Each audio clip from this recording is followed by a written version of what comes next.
Et d'ailleurs, moi, j'ai pas honte, hein. Je suis tellement sûre Bah, de si t'as qui pas je honte, suis. montre-nous tes cheveux. Ah bah, moi, je vais vous montrer mes cheveux. Attends, je vais m'enlever. Voilà, mes cheveux.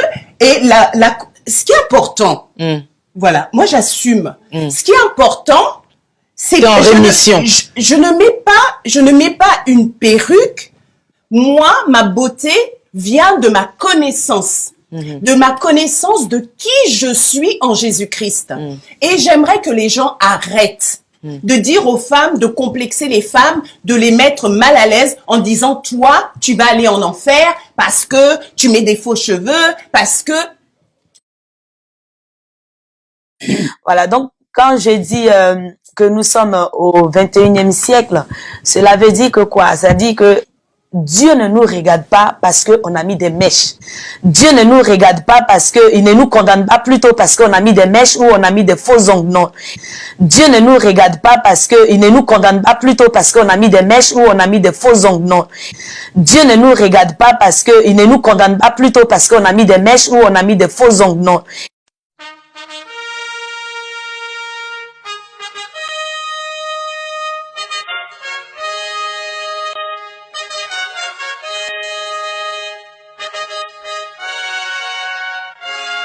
Moi, j'ai 45 ans, mais beaucoup de gens disent que je rajoute. C'est bien de rajouter. On père me dit que mais tu fais pas ça. J'aime ça. Ouais, oui, ça. Ouais, oui, ça. Ouais, oui, ça. Ouais, oui, ça. Ouais, oui, ça. Ouais, oui. Quand on grandit, on perd beaucoup de choses, tu vois. Parfois, maman, à l'âge de maman Nicole, par exemple, elle a peut-être tout. Mais moi, déjà, à 30 ans, j'ai commencé à tout perdre, peut-être le cheveux, par rapport à mon corps, à moi. Mais je dois faire quelque chose. Je dois faire quelque chose. Je dois faire quelque chose. Ils vont prétendre en fait que les bijoux sont mauvais. Ils vont prétendre en fait que les bijoux sont mauvais. Ils vont prétendre en fait que les bijoux sont mauvais. Mesdames, mesdemoiselles et messieurs, bonjour. C'est une petite expérience ici pour mettre en évidence les effets de l'ail et de l'or sur des cellules cancéreuses que vous voyez déposées dans un plat. Ce sont des cellules cancéreuses là-bas, déposées dans un plat, et on met à côté de l'ail pour voir la réaction. Vous remarquez premièrement que les cellules se rétrécissent et après s'éloignent de l'ail. L'ail repousse, on voit clairement que l'ail repousse les cellules cancéreuses. Oui, on va de l'autre côté pour voir, on voit clairement que les cellules s'éloignent de l'ail.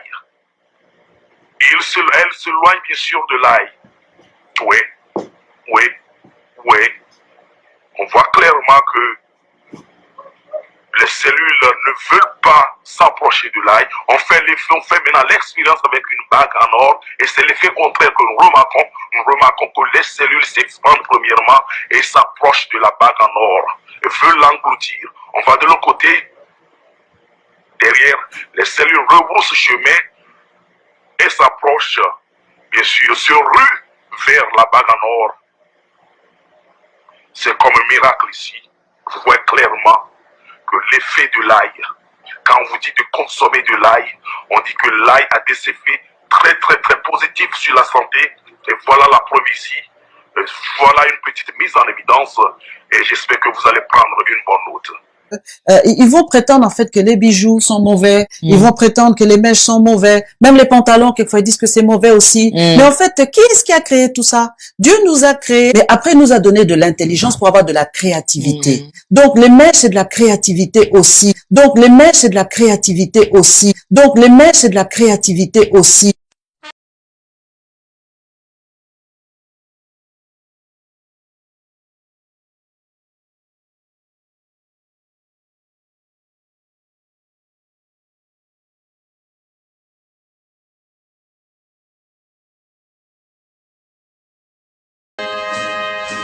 Où est le problème? Et c'est pour ça que Dieu va l'amener en enfer. Et c'est pour ça que Dieu va l'amener en enfer. Et c'est pour ça que Dieu va l'amener en enfer. Parce que c'est comme pour les pantalons aussi. Qui a déclaré que le pantalon serait un vêtement d'homme? C'est l'homme. Qui a déclaré que la robe serait un vêtement de femme? C'est la femme.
Je m'appelle Maïgari Lelord et aujourd'hui je vais vous parler d'un sujet qui fait toujours polémique et très difficile à aborder parce que personne n'est jamais d'accord, le tissage. Alors mesdemoiselles et mesdames, avant de commencer, j'aimerais juste dire que même si je vais beaucoup vous taper dessus dans cette vidéo, c'est tout simplement pour illustrer la maxime qui dit « Qui aime bien châtie bien ». Alors déjà, qu'est-ce qu'un tissage? J'ai fait mes recherches. Un tissage est une technique de pose d'extension capillaire. Elle consiste en 2 étapes. On commence par tresser les cheveux de la victime en natte, en général, qui font le tour de la tête. Ensuite, on coud littéralement des faux cheveux sur ces nattes. Et d'un coup, visuellement, on n'a plus des vilains cheveux, horribles cheveux d'africaines, mais des beaux cheveux de brésiliennes ou d'indiennes. Parce qu'en fait, ces extensions viennent principalement de femmes indiennes qui se font tondre les cheveux pour des raisons spirituello-économiques et de femmes brésiliennes dont les cheveux sont particulièrement prisés par les niafous. Que les choses soient claires. Perso, je suis pro-naturel. Nappy. Mais d'une manière générale, déjà je suis très pro naturel, tu sais, j'aime pas trop les meufs avec trop de maquillage, à base de faux ongles, niafou beurette, faux cils, niafou drag queen, faux yeux bleus, niafou maximum. Donc pour le coup, je parle surtout de mes sœurs renois. Même si les babtous, les rebeux aussi commencent à aller vraiment loin avec le bordel capillaire et toutes sortes de faux seins. Je vais pas vraiment m'attarder trop sur la technique ou sur le goût, ça c'est chacun son délire. Le vrai problème pour moi en fait c'est plus l'uniformisation de la beauté. En fait, j'ai vraiment l'impression qu'aujourd'hui, il y a un seul modèle de beauté, celui de la femme occidentale, caucasienne, et j'ai pas de problème avec elle. En fait, j'ai l'impression que c'est une dictature, et qui est pas seulement imposée aux femmes noires. Par exemple, en Asie, il y a beaucoup de femmes qui se font débrider les yeux comme ça, pour être considérées plus belles, pas que, mais aussi parce que ça les rapproche de l'idéal de beauté occidentale. Pourquoi est-ce que pour être belle, les femmes doivent toutes ressembler à un seul type de femme? C'est quand même dommage. Il y a tellement de beauté sur notre planète, mais nous on force les femmes par le cinéma, la pub, les clips de rap, pas que de rap. Bref, tout ce qui est en rapport avec l'image, la communication de l'image, on les force à adopter un seul type de beauté. Et c'est autant pour les cheveux que pour les mensurations. Pourquoi est-ce que les meufs noires en l'occurrence se font autant de tissage alors qu'il y a tellement de coiffures adaptées à ce type de cheveux si particulier et non moins magnifique qu'est le cheveu africain? Et je ne pense pas qu'il soit péjoratif de dire cheveux crépus. J'ai eu l'occasion de discuter, d'échanger avec des femmes noires autant tissées que naturelles et je me suis rendu compte qu'en fait il y avait même une vraie pression au niveau professionnel. Et on leur fait des remarques du genre, c'est une perruque, je peux les toucher, est-ce qu'il faut les laver? Mais en fait c'est une revendication, wesh t'es sérieux là? Ça me rappelle des heures très sombres de l'histoire de France. On leur fait comprendre que ça ne fait pas professionnel. Il y a même une meuf qui m'a raconté qu'elle avait attendu d'avoir un poste à responsabilité, donc dans lequel on pouvait plus la virer facilement, pour revenir à son cheveu naturel, arrêter de les défriser. C'est un truc de ouf quand même. Imagine un petit peu une meuf qui serait rousse. Elle va au taf, elle a tous les diplômes, elle est OP de ouf. Bon, bien sûr, elle est moins payée parce que c'est une femme, mais ça, c'est encore une des inégalités de notre société. Et rien qu'elle se prend des remarques parce qu'elle est rousse. On la convoque pour lui dire que si elle veut garder son taf, il faut qu'elle change la couleur de ses cheveux. Parce que les clients n'aiment pas. T'es viré. Parce que ça ne fait pas pro. T'es viré. Ça fait rebelle. T'es viré. C'est bien connu, avoir ses cheveux naturels, aujourd'hui c'est une vraie revendication politique. Tu as tes cheveux naturels, tu fais de la politique, je suis désolé. En même temps, vu la politique aujourd'hui, en Afrique du Sud, on a récemment vu des manifestations de lycéennes pour avoir le droit de garder leurs cheveux normaux sans les lisser, les défriser. Mais bon, en même temps, dans ce lycée, le Pretoria Girls High, les filles n'ont pas le droit de parler dans leur langue maternelle. Et une des raisons pour lesquelles on leur interdit d'avoir leurs cheveux naturels, c'est que, et je cite, ça empêche les autres d'apprendre. Dernier truc sur le tissage, je pense que le problème vient aussi de nous, les hommes. Je trouve qu'on n'encourage pas assez les femmes à avoir conscience de leur beauté. Et je suis vraiment très sérieux quand je dis ça. J'ai vraiment l'impression qu'on préfère avoir des meufs qui se camouflent derrière des tonnes de make-up qui les font ressembler à des Kim Kardashian. Des meufs qui se camouflent derrière des tonnes de make-up qui les font ressembler à des Kim Kardashian. Plutôt que des meufs vraies. Et donc pour nous plaire, parce que finalement c'est pour nous plaire qu'elles font tout ça, bah, elles essaient de ressembler à des meufs qui n'ont rien à voir avec ce que elles-mêmes elles sont en vrai. À l'intérieur. Et donc pour nous plaire, parce que finalement c'est pour nous plaire qu'elles font tout ça, bah, elles essaient de ressembler à des meufs qui n'ont rien à voir avec ce que elles-mêmes elles sont en vrai, à l'intérieur. Donc messieurs, pensez à complimenter juste un peu plus les meufs quand elles sont elles-mêmes, quand elles sont naturelles, quand elles sont vraies, sans chichi, sans artifice. Tel un lion qui guette sa proie. Tu attends le moment où elle a tout enlevé, pensant que tu ne vas plus la regarder de la soirée. Et là, ma chérie Coco, tu es belle comme une sauterelle. Et puis les mecs qui aiment les meufs maquillées comme des voitures volées avec des faux cheveux, des faux ongles, toute la panoplie là. En vrai, pourquoi vous tapez pas directement des drag queens? Tant qu'à faire. Dernier petit truc sur les meufs qui se font des tissages, s'il vous plaît. Niafou. Arrêtez, une bonne fois pour toutes, De vous passer les mains dans les cheveux là, comme ça. Niafou. Genre c'est vos cheveux. Oh, mes cheveux sont dans le vent. Oh, niafou. En plus, ça vous fait des grosses têtes. On dirait que vous avez un casque à la place du crâne. Niafou. Toujours en train de gratouiller là, comme ça. Oui, c'est pas tes cheveux, c'est normal, ça gratte. Puis je posais ma question. Mais je t'en prie, Jean-Théophile. Est-ce que le tissage est un progrès pour notre époque? Avant de répondre à cette question, petite citation. Le progrès naît de la diversité des cultures et de l'affirmation des personnalités. Pierre Joliot. Moi, je trouve dommage que plus on avance, plus le monde perd de sa personnalité qui, par définition, est multiple. Je voudrais dire aux femmes qui regardent cette vidéo, que vous soyez grande, que vous soyez petite, poids plume, poids lourd, peu importe votre groupe ethnique, vous êtes toutes belles. Donc, arrêtez d'essayer de ressembler à des affiches de magazines. Ça, on s'en fout. Ce qui nous intéresse, c'est ce qui se cache derrière tout votre déguisement, là, en fait. Votre culture, votre éducation, vos rêves, vos ambitions, vos aspirations, vos combats, vos peurs. Parlez-nous de vos peurs, communiquons. Enfin bref, tout ça pour vous dire que le futur, c'était mieux avant le tissage.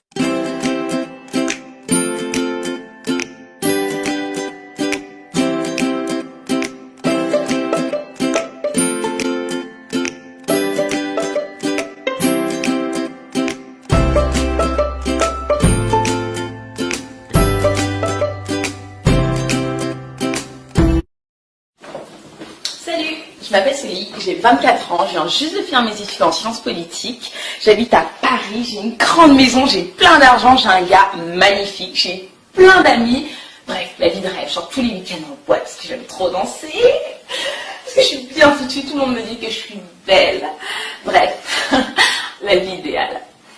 Mais j'ai un problème, j'ai un gros problème. C'est ça mon problème.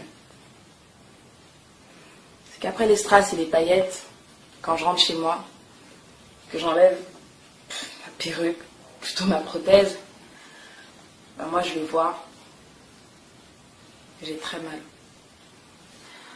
Parce que je me dis que j'ai 24 ans, j'ai peut-être même pas fait le tiers de ma vie, et je suis condamnée à ça, parce que je peux rien faire d'autre. Enfin, je peux pas me montrer comme ça, c'est pas possible. Sinon tout s'arrête.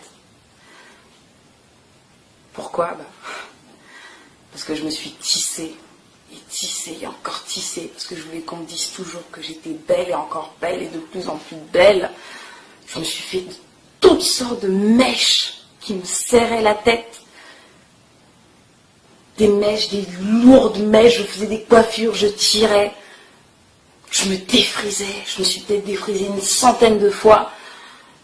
Et je me disais que ça allait s'arranger. Donc j'achetais des crèmes, je dépensais de l'argent pour m'acheter la dernière crème, Dark & Lovely, Dr Miracle, Botanica, de toutes sortes de crèmes pour arranger la situation.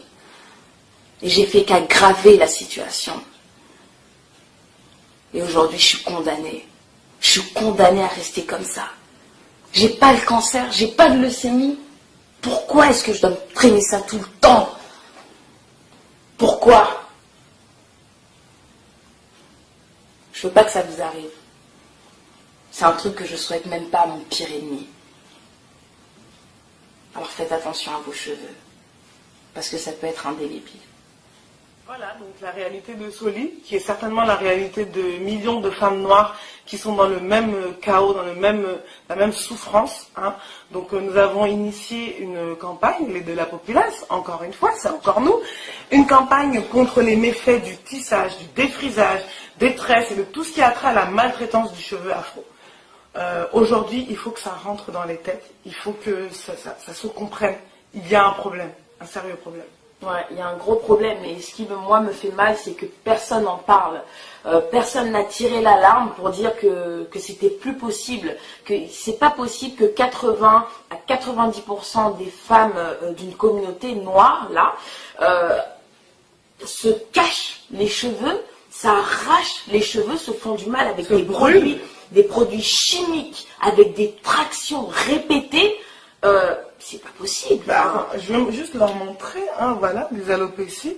Hein, malgré que ça fasse des mois que je sois devenue naturelle, j'ai toujours un problème pour faire pousser mes cheveux de devant à cause des tractions. C'est des problèmes de millions de femmes. Voilà. C'est pas juste moi avec mon problème et son problème, c'est des millions de femmes, c'est nos mamans.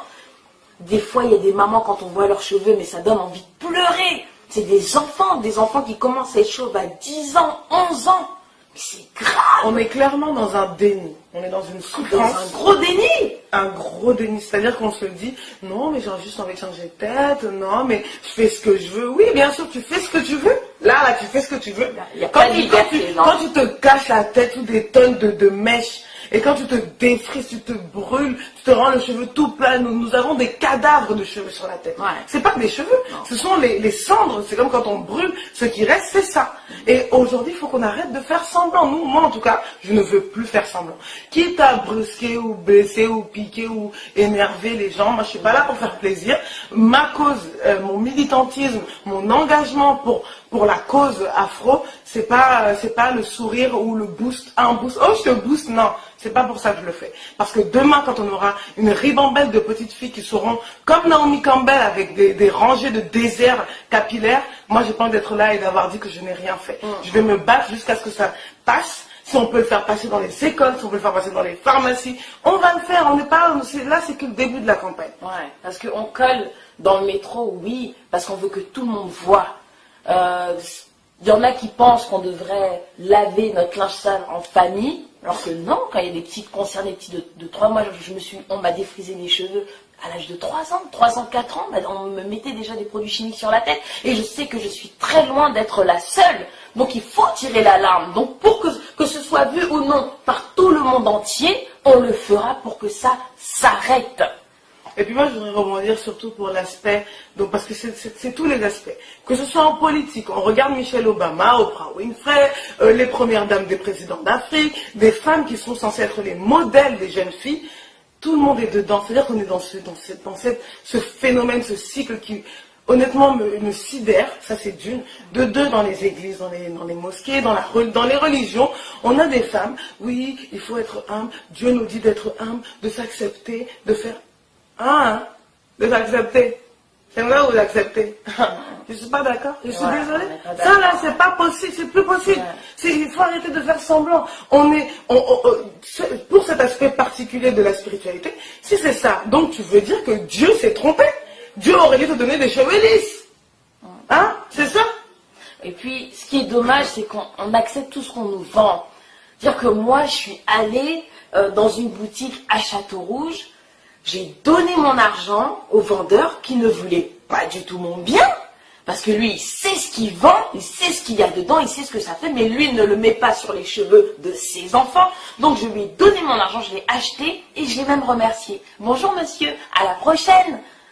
Mais c'est grave, il y a un problème, j'avais un problème dans la tête. Quand je pense que celle qui me défrisait, elle mettait des gants, comme Gillette Watt le dit, elle mettait des gants, elle mettait ça sur ma tête et puis moi j'étais toute gaise, comme ça, ah oui, machin, nanana, ou elle mettait de la glycérine autour de ma tête. Donc tu veux protéger le contour de ma tête, mais tu veux pas protéger mon crâne. Hein? Tu veux protéger tes mains, mais tu ne protèges pas mon crâne. Non, mais c'est grave. La prochaine fois, quand vous allez à Château d'Eau, ou je ne sais pas où, qu'on vous défrise la tête, et que la dame met des gants, il faut lui dire de mettre directement avec ses doigts. Pourquoi elle protège ses doigts? Mais si elle applique directement avec ses doigts, sans mettre de gants, mais au bout d'un moment, ses mains seront mortifiées. Et puis, juste un exemple tout bête, hein, parce qu'on n'est pas là pour l'esthétique ou quoi, la beauté. On est dans la logique. Imaginez-vous en Islande, ou au Groenland, ou peu importe, une contrée où vraiment les blancs, les caucasiens sont majoritaires. Et qu'un jour, toi, noir, tu te réveilles, hein, tu ouvres la porte, paf, tu sors, et tous les blancs, hein, 90% des blancs, ont des tissages de cheveux crépus, ont des rajouts, des fausses perruques avec des tresses. Tout le monde, et à partir de ce moment-là, pendant toute la vie, jusqu'à l'éternité, tout le monde reste comme ça. Ouais. Tu vas pas comme ça? Ouais. Tu vas faire ça? C'est vraiment ridicule. C'est plus que ridicule. Faut qu'on se réveille. Et puis il faut savoir que les perruques à la base, ce que moi j'ai sur la tête, c'est pour ceux qui ont la leucémie, les cancers, ceux qui ont des maladies qui sont peut-être en phase terminale. Les films. Mais une prothèse. Une fille qui est en bonne santé, qui a 24 ans, qui met une perruque parce qu'elle s'est abîmée la tête ou qu'on lui a abîmé les cheveux. Mais il faut tirer la larme, il y a un problème. Pourquoi vous n'en parlez pas? Discutez entre vous. Quand vous voyez des petites filles qui sont dans la rue, qui ont des cheveux abîmés, parlez à ses parents, parlez-lui. C'est pas normal, on peut pas attendre que les autres fassent le travail à notre place, c'est à nous de faire ce travail. Parce que c'est la femme noire, c'est notre population qui se détruit à petit feu. On a besoin de vous, on a besoin de tout le monde, on a besoin des... On n'a pas besoin de boost, ouais, c'est bien, c'est super, on n'a pas besoin de ça. Non, on n'a pas besoin de ça, si c'est boost, on a déjà du boost. On se boost, on se boost entre nous. Je te boost, tu me boostes, on se boost. Non, donc de toute façon, moi je vais donner juste un dernier mot. La campagne qu'on a commencée dans le métro, dans Paris, dans les rues, n'est que le début. Non seulement on va la continuer ici, on va la continuer en Afrique, on va aller parler aux gouvernants, on va aller avec des études, on va aller parler. Il faut que le défrisage, déjà, soit perçu comme quelque chose de nocif. Comme là on parle de la cigarette, c'est pareil, c'est pas bon. Parce que j'aimerais insister sur un point. Non, ça m'énerve. Si ça concernait les populations dominantes, et pas seulement les noirs, croyez-moi que le défrisage aurait été éradiqué depuis très longtemps. Mais là, il est vendu dans les supermarchés, dans les grandes surfaces, les grandes marques, dans le métro, des grandes affiches, des trucs qui nous détruisent la tête, qui nous brûlent jusqu'à la moelle. C'est grave, c'est très grave. Et on va pas lâcher l'affaire. On va coller encore dans le métro. Partout on peut coller. Même si on peut l'écrire sur nos visages là, on va le faire. On va pas lâcher l'affaire. De la populace, toujours au top, toujours là pour porter les messages. Voilà, il y avait un avant, il y avait un après. On est dans l'après, maintenant on est là. Voilà. On part pas. Merci.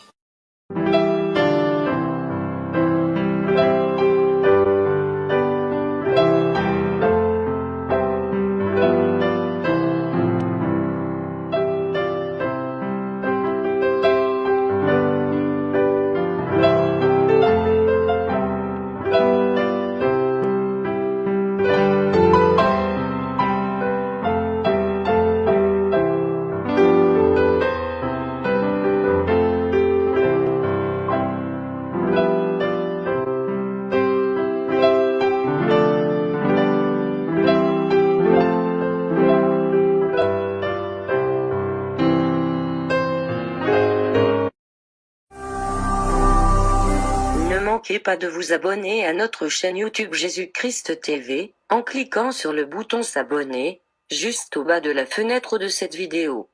Ainsi, vous recevrez automatiquement nos nouvelles vidéos, et vous ne raterez aucune. Vous connaîtrez la vérité et la vérité vous affranchira. Jean 8, 32.